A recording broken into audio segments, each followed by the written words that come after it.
पैसा न कमाई कैसे साड़ी झमकईबू जाके नई हार में लहर लगाईबू यही से कमाए अली छोड़ी के हम घरवा हो ए जुलिया के मम्मी।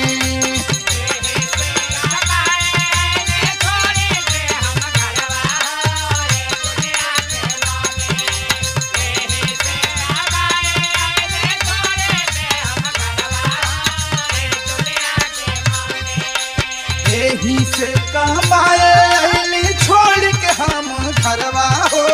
ए जुलिया के मम्मी ए जुलिया